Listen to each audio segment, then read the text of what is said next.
Bonjour à tous et bienvenue dans ce 18e épisode du podcast Under the Crown. Et aujourd'hui, j'ai envie de parler d'un sujet qui nous concerne tous, en tout cas qui concerne toutes les personnes qui sont en train de m'écouter et qui me concerne aussi.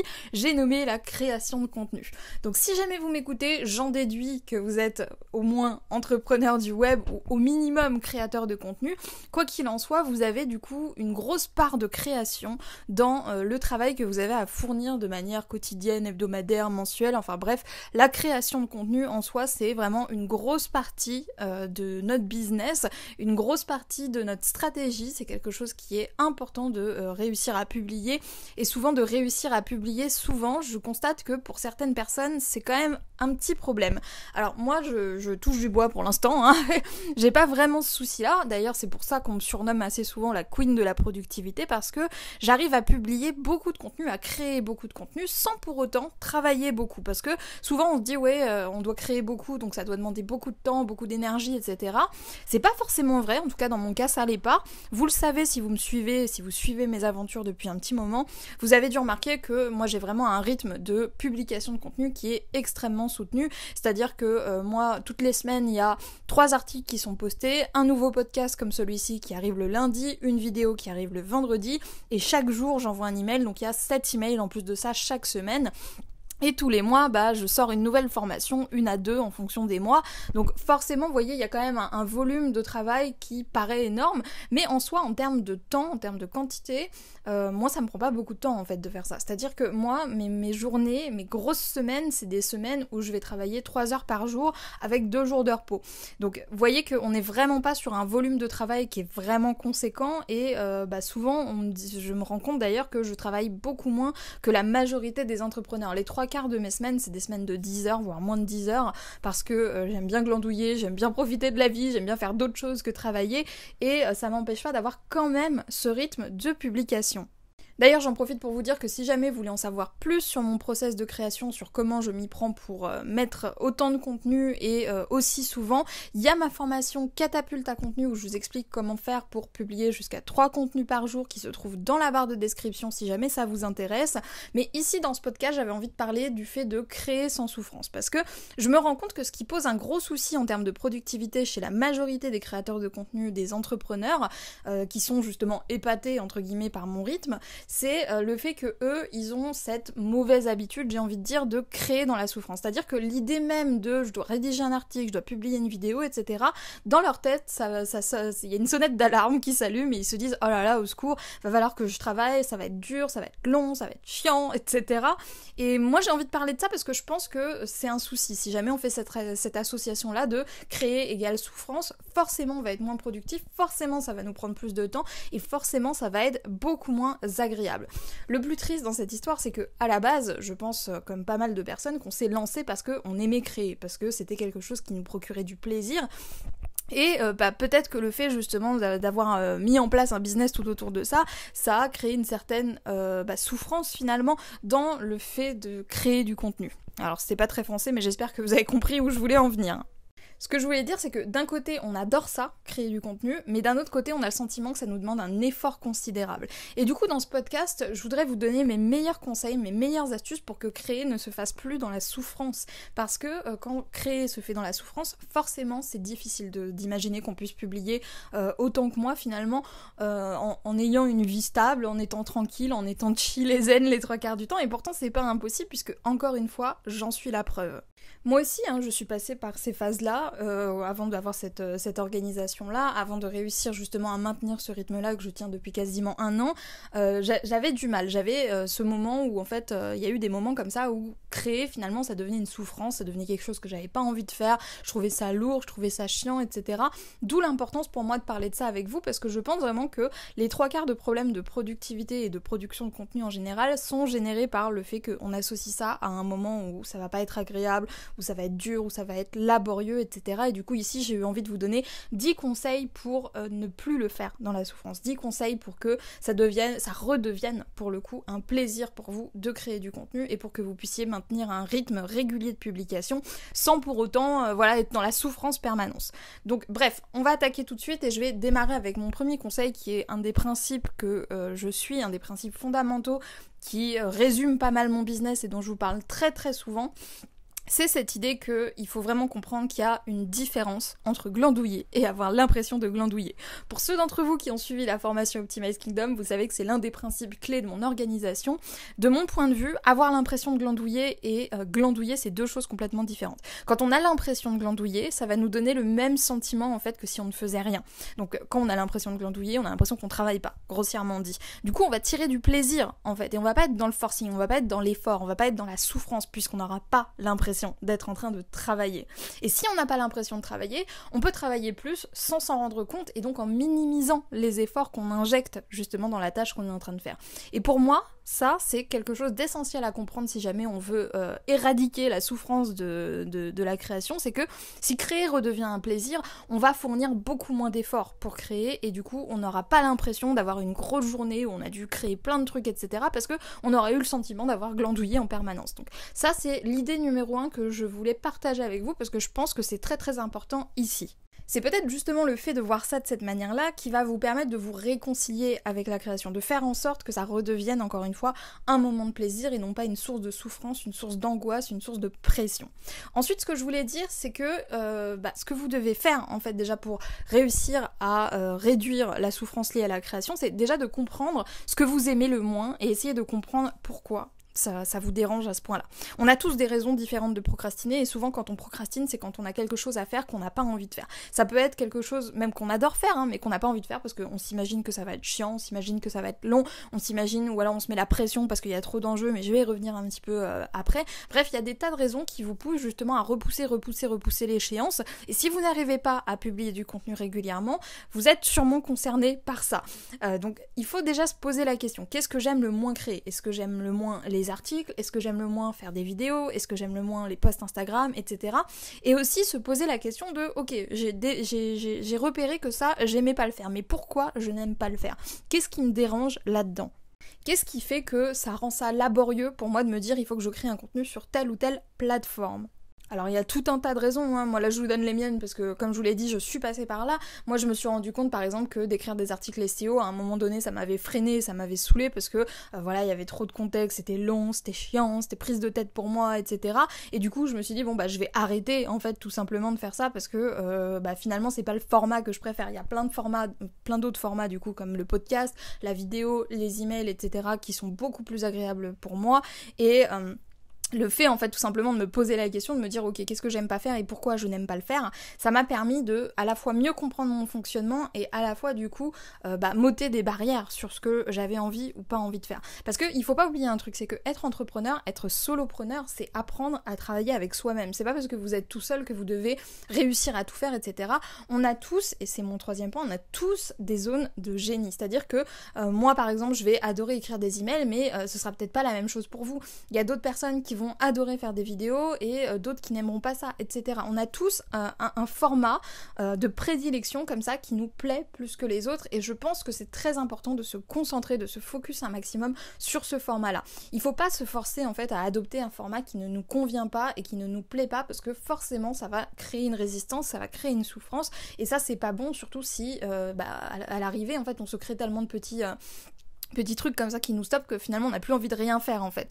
Par exemple, moi je vois beaucoup de personnes qui pensent que c'est impossible de faire des articles parce que forcément ils me suivent moi et moi je publie beaucoup d'articles et je suis, l'un de mes formats de prédilection, j'en ai plusieurs, je vais revenir, mais moi l'un de mes formats de prédilection ça reste l'écrit et du coup il y a beaucoup de gens qui me suivent et qui suivent mes conseils etc. qui s'imaginent, qui font l'association, ok donc Mélanie fait des articles, je vais faire des articles et j'ai pas le choix, le format qui fonctionne c'est les articles, mais ça c'est le format qui fonctionne pour moi, donc vous n'êtes pas en fait obligé de faire exactement pareil que moi en fait. Tous les business sont différents, il y a tout plein de manières différentes de réussir, il faut juste que vous trouviez celle qui est la plus adaptée pour pour vous. Un autre exemple, j'entends aussi beaucoup de personnes me dire est-ce que je suis obligée d'aller sur Instagram, est-ce que voilà, il faut vraiment que je poste tous les jours sur Instagram? Non, vous n'êtes pas obligé d'aller sur Instagram si vous n'aimez pas ça. Postez sur Instagram si ça vous plaît, si c'est quelque chose que vous aimez, mais ne vous forcez pas à créer du contenu pour des plateformes qui ne vous intéressent pas, qui ne vous plaisent pas, parce que, encore une fois, vous allez faire l'association créer du contenu égale souffrance. Choisissez le format qui vous plaît le plus, celui qui est le plus simple à créer pour vous, voire le plus rapide, et vous allez devenir en fait naturellement, en vous concentrant sur ce type de format-là, vous allez devenir meilleur en fait dans ce format. Et de nos jours, tout est possible. Vous pouvez faire de l'écrit, vous pouvez faire du podcast, vous pouvez faire des vidéos, vous avez l'embarras du choix et vous n'avez pas besoin d'être partout. Alors je précise que moi, vous l'avez constaté, et comme je l'ai précisé en début de vidéo, je suis un peu partout. Moi j'aime bien tous les formats, c'est mon côté un peu polyvalence, et j'arrive pas trop à me décider sur un format. Il y a des périodes où je vais préférer l'emailing, d'autres périodes où je vais préférer le podcast, d'autres périodes où je vais aimer la vidéo. Moi j'aime bien un petit peu passer d'un format à l'autre, mais c'est très personnel, encore une fois. Ça veut pas dire que tout le monde est obligé de faire comme ça veut pas dire que c'est la seule manière pour réussir à vivre de son business. Il y a plein de personnes qui ne font pas ça et qui s'en sortent très très bien. Être partout n'est pas une obligation. Vous devez faire un choix et choisir ce qui vous correspond le plus. Et encore plus si jamais actuellement vous êtes dans une phase qui vous paralyse un petit peu au niveau de la création de contenu, je vous encourage à choisir un seul format et à déjà vous concentrer là-dessus, surtout si vous êtes bloqué, parce que si vous commencez à vous dire je vais faire 50 trucs en même temps, forcément ça va être encore plus dur de passer à l'action, ça va être encore plus dur de tenir le rythme. Et je tiens à le dire, d'ailleurs, le fait de se concentrer sur un seul format plutôt que, comme moi, de faire tous les formats existants presque, ça vous permettra d'avoir de meilleurs résultats sur le format dont il est question. Moi, je sais très bien que si j'arrêtais les podcasts, si j'arrêtais les emails, si j'arrêtais l'écrit, etc., et que je me concentrais par exemple à 100% sur les vidéos YouTube, forcément, j'aurais plus de résultats avec les vidéos YouTube parce que je serais beaucoup plus concentrée là-dessus. C'est un choix personnel, je préfère être un peu moyenne partout. Ça veut pas dire que c'est la bonne chose à faire, hein, mais tout ça pour vous dire en fait que le fait de choisir un seul format, ça va pas du tout vous restreindre. Et encore une fois, moi je prends plusieurs formats parce que c'est un choix personnel et c'est que j'aime bien chaque format pour des raisons différentes, mais tout le monde n'est pas obligé de faire comme ça et c'est même pas forcément ce qu'on aura tendance à vous conseiller. Ce qu'on aura tendance à vous conseiller, c'est de choisir un format, de devenir le meilleur dans ce format-là avant de passer à autre chose. Moi c'est juste que j'aime bien n'en faire qu'à ma tête. Tout ça pour dire encore une fois qu'il faut apprendre à travailler avec soi-même. Moi je travaille comme ça parce que je sais que ça me convient, mais ça conviendra pas à tout le monde. Donc concentrez-vous sur le format qui vous plaît le plus. Aussi, autre astuce pour arrêter d'associer la souffrance à la création de contenu, c'est de retirer un maximum de friction, c'est-à-dire de retirer un maximum d'étapes, même les plus minimes, hein, dans vos process pour que créer devienne quelque chose de facile. Parce que souvent on a plein de trucs comme ça. Je vous donne un exemple. Si jamais, imaginez 2 secondes, on se place dans le contexte, votre job, votre format, c'est les vidéos YouTube. Si pour tourner une vidéo YouTube, il faut que vous installez le trépied, vous installez la lumière, vous soignez le décor, vous rangiez le décor, vous fassiez les réglages, etc., forcément ça va alourdir vraiment énormément le process. Beaucoup plus que si vous aviez déjà un studio tout prêt et que vous aviez juste à vous installer, à vous filmer et voilà, c'est terminé. Plus ce sera facile de créer et plus le cœur de ce que vous aurez à faire ce sera créé, plus ce sera simple. Et je dis ça en insistant bien, pourquoi ? Parce que même les plus petites tâches peuvent justement créer un écart entre la création et le fait que vous passiez à l'action en fait. Moins vous avez de choses à faire, même si c'est des petits trucs, un petit clic, ouvrir un dossier, etc. Tout ça c'est des choses qu'on peut automatiser, qu'on peut optimiser avec des outils comme Zapier par exemple, ou alors qu'on peut déléguer, etc. N'ayez vraiment pas peur de supprimer aussi des étapes qui ont une faible valeur ajoutée. Si par exemple, voilà, vous passez à chaque fois 30 minutes à faire un joli décor différent, etc. Moi, il y avait un truc comme ça que je faisais pour les plus attentifs d'entre vous dans mes vidéos, c'est que j'ai un tableau noir en fait dans mon décor et pour chaque nouvelle vidéo que je tournais, en fait, je changeais ce que je mettais sur le tableau noir. Alors, il fallait que je trouve une phrase, il fallait que je mette les lettres dans le bon ordre parce que les lettres se clipsent une à une, etc. Là, je le change juste quand j'ai envie de le changer, quand j'en ai marre, en fait. Et ça change rien. C'était quelque chose qui rajoutait peu de valeur ajoutée, qui me prenait 10 minutes à chaque fois. Donc, on pourrait argumenter en disant ouais, mais c'est vite fait, c'est 10 minutes, etc. Mais 10 minutes plus 10 minutes plus 10 minutes, non seulement ça fait perdre du temps, mais en plus de ça, encore une fois, ça rajoute de la friction. C'est-à-dire que vous avez plein de choses à faire et ça devient laborieux en fait. Parce que du coup, vous vous retrouvez presque avec une to-do list de l'enfer, avec plein de trucs à faire qui sont pas forcément utiles, qui rapportent pas forcément de valeur ajoutée et vous, du coup, ça vous retarde en fait dans le passage de l'idée à la création. En fait, c'est ça l'idée. Il faut que dès que vous ayez une idée de contenu, ce soit facile pour vous de le produire, ce contenu. Il faut éliminer un maximum de sous-étapes entre le moment où vous dites « Ah tiens, je ferais bien un article là-dessus » et le moment où vous rédigez l'article en tant que tel. Plus ce sera facile à faire et plus ce sera simple comme process, plus ce sera agréable pour vous de créer.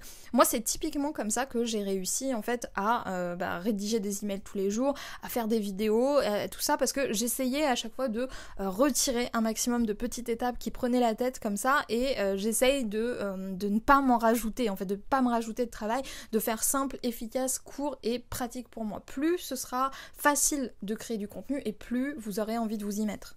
Donc je suis d'accord avec vous sur le fait que pour ça, il faut quand même apprendre à lâcher prise sur son perfectionnisme parce que parfois, et souvent même, on perd beaucoup de temps à faire plein de petites choses parce qu'on veut que notre contenu soit parfait, soit le plus génial, etc.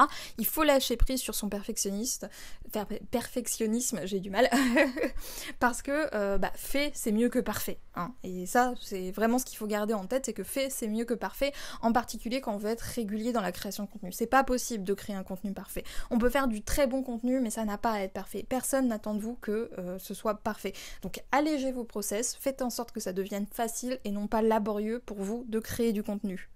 Mon 5e conseil, c'est le plus important de tout, c'est de s'organiser des sessions de brainstorming pour trouver des idées en amont et si possible de planifier ces idées à l'avance. Là, au moment où j'enregistre ce podcast, on est début août 2020, je sais déjà en fait tous les sujets que je vais aborder avec vous jusqu'à début janvier 2021. Et tout ça parce que la semaine dernière, pendant une journée, je me suis pris une journée et j'ai cherché toutes les idées de contenu que je voulais faire.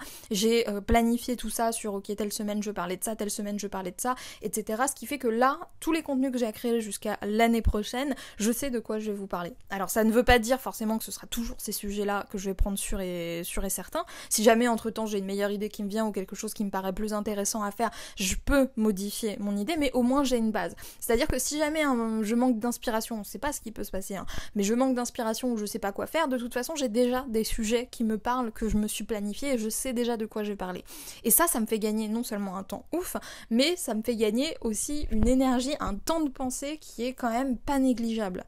Parce qu'on a beaucoup de bruit dans notre tête, on a beaucoup de charge mentale et c'est quelque chose qui est sous-estimé. Moi je mets un point d'honneur vraiment à réduire la charge mentale qui est dans ma tête. Moins j'ai de trucs à penser et mieux ça se passe et plus c'est facile, encore une fois, pour moi de créer. Là-dessus j'attire votre attention quand même parce que trouver toutes les idées en amont, se faire une session de brainstorming, l'idée est bien mais je me rends compte qu'il y a beaucoup de personnes qui n'ont pas de process pour brainstormer. C'est-à-dire qu'on a des process pour tout, hein, pour créer une vidéo, pour faire un article, pour créer un produit, etc. Mais pour le truc le plus important, c'est-à-dire trouver des idées, on n'a pas de process, on n'a pas d'étape, on n'a pas de plan d'action, entre guillemets, on attend en général que l'idée nous tombe du ciel, et bizarrement l'idée tombe pas aussi souvent du ciel qu'on l'espérerait.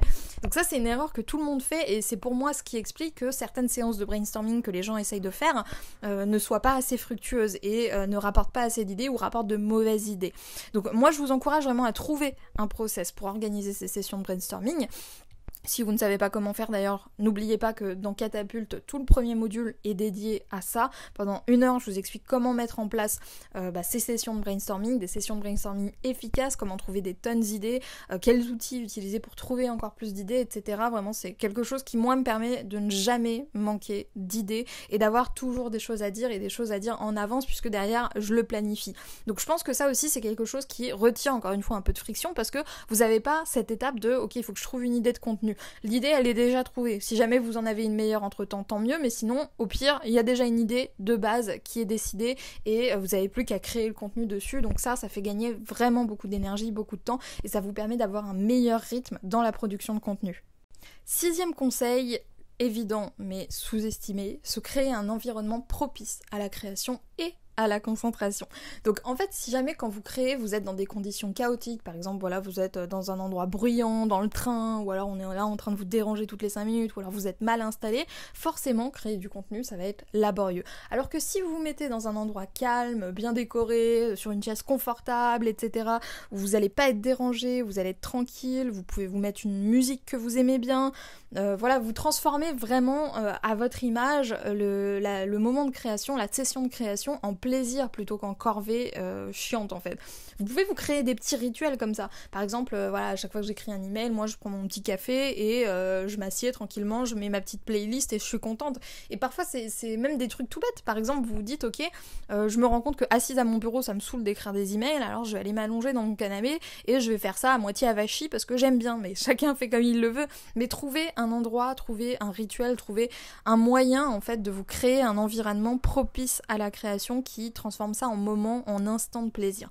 Ça c'est typiquement ce qui se passe avec mes emails, c'est-à-dire que mes emails maintenant c'est devenu un vrai moment de plaisir parce que comme je vous le dis j'ai ma petite musique, j'ai mon petit café, je suis tranquillou, etc. Je fais ça dès le matin, etc. C'est devenu un rituel et un rituel qui est devenu appréciable, quelque chose que j'aime faire alors qu'avant c'était beaucoup plus laborieux. Il y a d'autres raisons qui rendaient ça un petit peu laborieux mais j'y reviendrai un petit peu après, mais ça c'est quelque chose qui peut vraiment faire une grosse différence. Pourtant c'est bateau, hein. Là je vous dis écoutez une musique, posez-vous dans un endroit confortable, soyez au calme, etc. Mais le simple fait de changer ça, le simple fait d'être dans de bonnes conditions pour travailler, ça peut faire une énorme différence. C'est pour ça que c'est très important aussi que vous ayez du matériel adapté. Si par exemple vous faites du montage vidéo et que vous avez un logiciel ou un ordi qui plante toutes les 5 minutes, bien sûr que ça va être de la souffrance pour vous de créer des vidéos pour faire du montage, etc. Donc n'ayez pas peur d'investir aussi dans du bon matériel, de vous créer un environnement qui vous aide à travailler parce que c'est un investissement sur le long terme. Travailler avec de bons outils, travailler dans de bonnes conditions, c'est essentiel, surtout pour un entrepreneur qui travaille à la maison et qui doit travailler, entre guillemets, pour réussir à avoir de quoi manger, pour avoir son chiffre d'affaires, pour ravir ses clients et pour créer du contenu.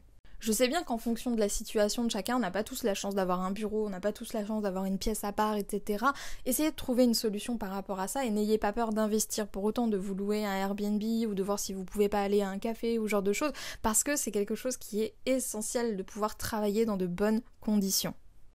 Mon 7e conseil, jouer avec ses propres règles. Je vous en ai parlé un petit peu plus tôt, moi un truc qui me bloquait à un moment c'était l'optimisation SEO. Il y a un moment où ça m'a saoulé de faire de l'optimisation SEO d'articles, etc. parce que du coup ça m'imposait des règles dans la rédaction de mes articles que je voulais pas toujours suivre, ça me bloquait un petit peu, ça me bridait. Il y a eu un moment en fait où ça me correspondait plus en fait de faire des articles SEO et du coup j'ai arrêté et ça a dopé ma productivité parce que j'avais plus en fait ces règles à suivre, je suivais en fait mes propres règles. C'est la même chose si jamais vous avez pour habitude d'écrire des textes dépersonnalisés, c'est-à-dire des textes où votre objectif c'est vraiment d'être professionnel, etc. N'ayez pas peur d'inclure votre personnalité, n'ayez pas peur d'inclure qui vous êtes, vos blagues, vos manières de parler, vos expressions bizarres, etc. Parce que non seulement, encore une fois, ça va faire la grosse différence dans votre manière de créer du contenu, vous allez vous sentir plus libre, plus à l'aise, ça va devenir beaucoup plus plaisant pour vous de créer du contenu, mais en plus de ça, votre contenu il aura plus d'impact, parce qu'on en a déjà parlé plusieurs fois quand on parle de branding, plus vous êtes vous-même, plus vous êtes authentique, et plus ça a d'impact, plus ça parle aux gens, parce que ça montre que vous êtes une vraie personne. Donc n'écrivez pas de textes dépersonnalisés s'il vous plaît, non seulement c'est triste, mais en plus ça vous demande beaucoup plus d'énergie pour des résultats beaucoup moins intéressants. Astuce numéro 8, créer du contenu pour quelqu'un. Moi c'est comme ça vraiment que la quasi-totalité de mes formations ont vu le jour. Parce que je parlais avec une cliente, je parlais avec un ami, je parlais avec quelqu'un qui me disait ah ouais voilà j'ai besoin de savoir comment faire ci, comment faire ça, et je me disais tiens ça peut faire une idée de formation. Du coup je créais la formation et j'étais beaucoup plus motivée en fait en créant cette formation parce que je me disais ça va servir à quelqu'un. Et j'avais quelqu'un en tête en fait à qui je pensais quand j'étais en train de créer ma formation et je savais que ça allait lui servir, je savais que ça allait lui apporter ce dont il ou elle avait besoin, et forcément ça m'a donné beaucoup plus envie de créer parce que je savais que ça allait servir à quelqu'un, ça m'a beaucoup plus motivée. Donc si jamais vous avez des amis, des personnes, ou même si vous parlez avec vos clients et que vous dites tiens, tel client ce serait intéressant pour lui d'avoir tel tutoriel ou d'avoir tel article qui lui explique ceci, alors ça va vous aider parce que vous aurez un objectif réel autre que de créer du contenu pour créer du contenu. C'est ça en fait tout l'intérêt d'avoir à cœur d'apporter de la valeur dans ces contenus, d'aider des gens qui vous sont chers par vos contenus et d'aider vos clients par vos contenus. Et le fait de créer comme ça, c'est vraiment beaucoup plus agréable et ça peut vraiment vous permettre en fait d'avoir un rythme qui est multiplié par 10. Moi je vois la différence sur les formations que j'ai créées à partir d'une simple idée que j'avais et les formations que j'ai créées en me disant tiens ça va servir à un tel, et je vous assure que en rythme de production et en qualité de contenu ça n'a absolument rien à voir. D'ailleurs je fais une petite parenthèse, si jamais ça vous intéresse, vendredi je vous poste une vidéo où je vous donne 5 conseils supplémentaires pour créer du contenu de qualité rapidement. Donc n'oubliez pas de vous abonner et d'activer la cloche si jamais ça vous intéresse, ce sera vendredi. Mais tout ça pour vous dire que trouver un vrai but autre que de créer du contenu, autre qu'un but personnel de voilà il faut vendre, il faut machin, etc. Et bien ça peut vous aider à vous motiver à créer du meilleur contenu et à le créer beaucoup plus rapidement parce que vous savez que ça va servir à quelqu'un en fait. D'ailleurs, ça me permet d'en venir au point suivant. Ne faites pas cette erreur de vous dire, voilà, je crée un contenu pour vendre, parce que ça va vous mettre une pression et ça, c'est pas bon en fait. N'ayez pas peur d'oublier le but final de votre contenu, parce que souvent on crée des contenus en se disant, ouais, ce contenu, il est fait pour vendre, celui-ci, il est fait pour convertir, etc. Et du coup, on se met nous-mêmes une pression monstrueuse, on se rajoute encore une fois du bruit dans notre tête, de la charge mentale, et du coup, derrière, on procrastine parce qu'on a peur de se foirer, on a peur que ça vende pas, etc. Moi, c'est ce qui m'est vraiment arrivé, et ça, c'est vraiment un truc, je m'en suis rendu compte il y a pas longtemps. Mais c'est vraiment à partir du moment où j'ai arrêté de faire ça en fait que ça m'a permis de vraiment me sentir à l'aise dans l'emailing quotidien. Parce que quand j'ai démarré l'emailing quotidien, au début, pour être totalement transparente avec vous, j'avais beaucoup de mal à rédiger des emails. C'est-à-dire que je mettais des heures, je me prenais la tête, je corrigeais tout le truc, ça me prenait vraiment un temps fou de créer mon email quotidien quand j'ai démarré cette pratique-là, hein, vraiment au tout début. Parce que vu que chaque email avait pour but de vendre quelque chose, je me mettais la pression en me disant oh là là, faut pas que je me loupe, oh là là là là, il faut vraiment que je fasse un bon truc, etc. Et je me disais, il faut que ça vende, il faut que ça vende, il faut que ça vende. Et dès que j'ai commencé à lâcher prise là-dessus et à me dire, bon, on s'en fout que ça vende ou pas, là, mon but, c'est d'apporter de la valeur, encore une fois, d'aider quelqu'un, de donner des conseils pertinents, plutôt que de vendre, ça m'a complètement débloqué. C'est-à-dire que au lieu de me dire, oh là là, ça va pas vendre, etc., rien à faire. Moi, j'ai des trucs à dire, j'ai des conseils à partager, j'ai des astuces à donner, je les donne. Si ça vend, tant mieux. Si ça vend pas, au pire, j'aurais apporté de la valeur et je suis contente quand même. Donc c'était vraiment ça qui m'a permis de passer finalement d'emails quotidiens où je galérais pendant 1 heure, 2 heures parfois à essayer de bien agencer mon contenu, etc. à des emails que j'écris en 15-30 minutes et qui, ironiquement, vendent beaucoup mieux en fait que les emails sur lesquels je passais des heures parce que c'était des emails qui étaient moins forcés et qui étaient moins... Enfin, on sent en fait quand vous vous forcez dans un contenu, quand vous êtes là, c'est difficile, c'est laborieux, ça se ressent. En tout cas, moi j'ai ce sentiment-là que ça se ressent à l'écrit, que ça se ressent à l'oral, que ça se ressent physiquement si vous tournez des vidéos. Du coup, de lâcher prise là-dessus et de vous dire, de toute façon, moi j'apporte ma valeur. Si ça aide quelqu'un, tant mieux. Si ça vend, tant mieux. Sinon, c'est pas grave. Au moins, j'aurais créé un contenu et au moins, j'aurais apporté de la valeur du mieux que j'ai pu. Ça aide énormément. Donc, arrêtez de vous mettre la pression. N'ayez pas peur d'oublier le but final. Si vous envoyez un email de vente, si vous écrivez une page de vente, ne pensez pas à, oui, il faut que ça vende, il faut que ça vende. Pensez à, ok, qu'est-ce que j'aurais envie de lire? Qu'est-ce que j'ai envie de partager? Qu'est-ce que j'ai envie de transmettre? Et ça fait une grosse différence. Et en plus de ça crée souvent des contenus de meilleure qualité qui donnent beaucoup plus envie de vendre, ironiquement, quand on oublie justement cette partie-là, au lieu de se dire il faut absolument que ça convertisse, il faut absolument que ça convertisse. Depuis que justement j'ai ce détachement de bon bah de toute façon j'envoie ma valeur, en dessous je mets un petit texte en disant oui voilà si jamais ça t'intéresse il y a ci il y a ça, ça va vraiment beaucoup mieux, je trouve ça vraiment beaucoup plus agréable et du coup ça me permet de gagner beaucoup de temps. Donc je vous encourage vraiment à mettre ça de côté parce que je sais que même inconsciemment on se met une pression dingue là-dessus et c'est souvent pour ça qu'il y a beaucoup de gens qui procrastinent les pages de vente, qui procrastinent les emails de vente, qui procrastinent leurs promos, etc. parce que ils se mettent la pression en mode il faut que ça vende, si jamais je mets un mot de travers ça va pas vendre, etc. On s'en fout complètement de tout ça. Apportez de la valeur et vous verrez que ça va payer et de toute façon au moins vous serez fiers du contenu que vous avez envoyé et vous trouverez que c'est de bons contenus parce que c'est des contenus écrits beaucoup plus naturellement. On passe, last but not least, au dernier conseil, à la dernière astuce et cette astuce c'est de ne pas surplanifier. Comme j'ai dit, beaucoup d'entre vous me suivent et je sais que beaucoup d'entre vous essayent de caler en fait finalement leur business sur le mien. C'est pas une mauvaise chose en soi mais je pense vraiment qu'on n'a pas tous le même rythme, on n'a pas tous les mêmes préférences, les mêmes goûts, les mêmes envies, la même organisation, etc. Et pour ceux d'entre vous qui veulent suivre mon rythme de publication dès le premier jour, je pense que c'est une erreur. Je pense que c'est une erreur parce que moi-même, dès le premier jour, j'aurais été incapable d'avoir ce rythme-là. Ça m'a pris des années avant d'être rodée, d'avoir une bonne organisation, de bien gérer, de bien structurer mon business. C'est vraiment des années de travail. Si j'avais fait ça dès le premier jour, je me serais plantée, c'est sûr et certain. Parce que si on se planifie un contenu par jour à partir de 0, forcément ça devient compliqué. Forcément, ça devient laborieux. Forcément, on a l'impression d'être tout le temps en train de courir après le temps, de se noyer dans son propre contenu, dans son propre business. Et ça, c'est pas une bonne chose.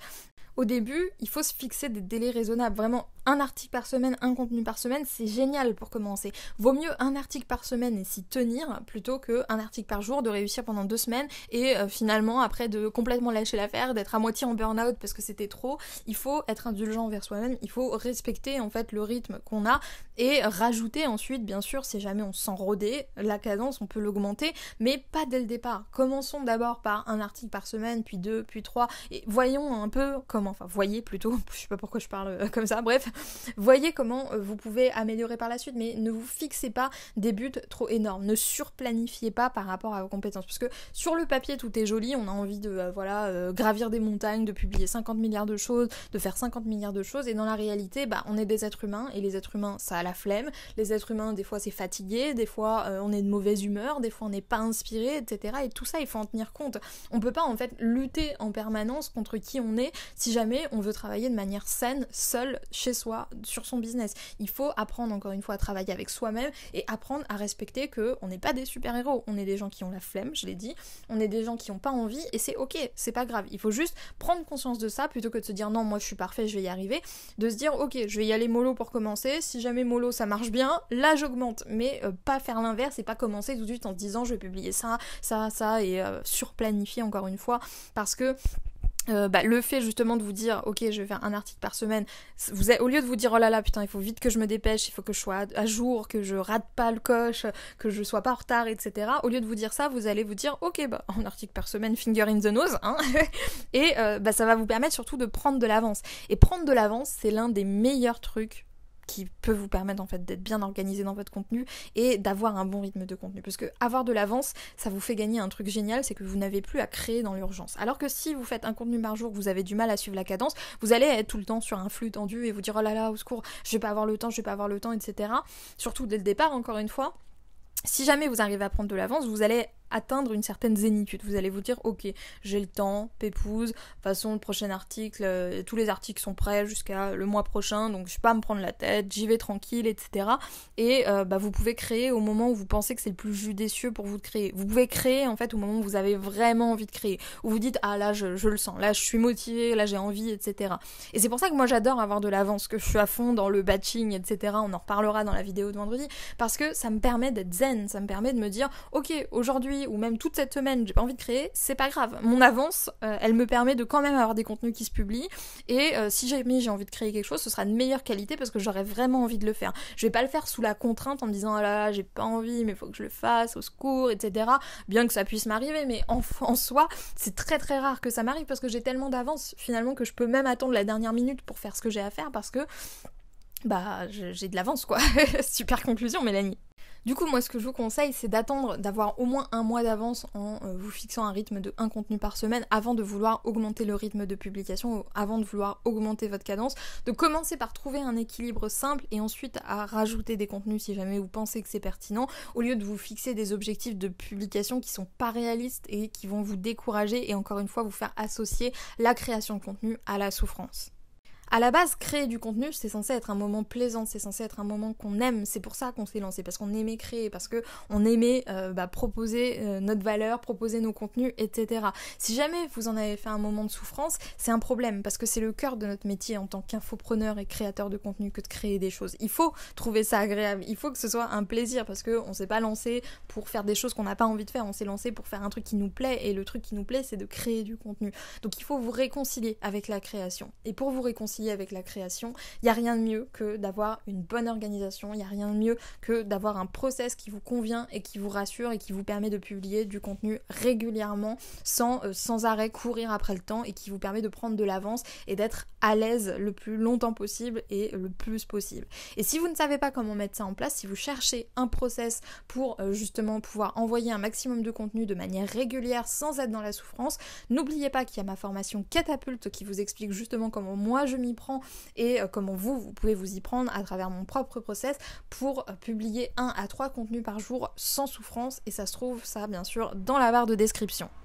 Pour conclure ce podcast, j'ai envie de vous poser une question. Est-ce que vous vous reconnaissez dans cette idée de créer du contenu devient de la souffrance, et est-ce que ce podcast vous a permis d'y voir plus clair sur la raison pour laquelle c'était aussi difficile pour vous de tenir un rythme, de créer régulièrement du contenu, etc.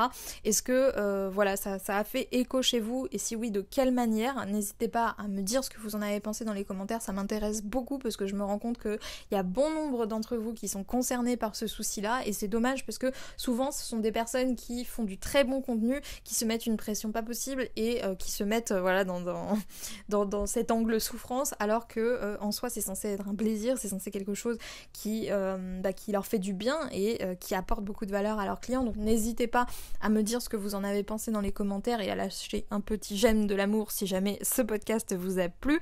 Moi du coup je vais vous laisser là, je vous souhaite une super bonne journée et je vous dis à plus pour de nouvelles vidéos sur la chaîne de Wonder White Queen.